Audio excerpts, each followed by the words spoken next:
রাতে নখ কাটা ঠিক না, শুনছেন আপনারা?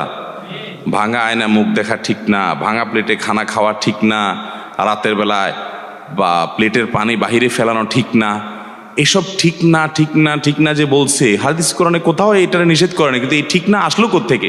আমি চিন্তা করে মাঝে মধ্যে এটার উত্তর পাই। আমার কাছে মনে হয়, আমার ভেতর থেকে উত্তর আসে এটা, যে মনে হয় কোনো সময় মুরব্বীরা মনে করছে রাতের বেলায় পোলাপান নখ কাটতে গিয়ে অন্ধকারের মধ্যে, আগে যোগে আপনার বিদ্যুৎ ছিল না, আপনার হারিকেন মোমবাতি বা চেরাগের লাইটে, নিবু নিবু লাইটে নখ কাটতে গিয়ে আঙ্গুল কেটে ফেলতে পারে পোলাপান, এই জন্য মাসালা বাইর করছে রাতে নখ কাটা ঠিক না। বুঝতে পারছেন?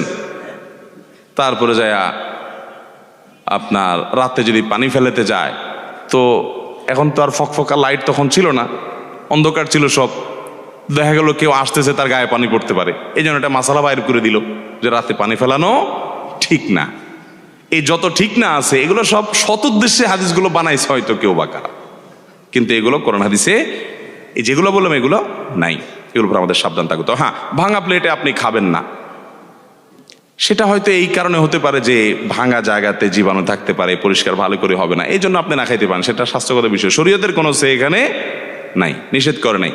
এখন কোনো প্লেটের দোকানদার যদি ফতোয়া বানাই দেয় যে ভাঙা প্লেটে খাবেন না, ওটা ফালে দিয়ে নতুন আরেকটা কিনবেন, তাহলে এটা তো ধান্দা হবে, বদমতলব হবে। বিধায় সমস্ত কথা কোরআন হাদিস দ্বারা প্রমাণিত নয়।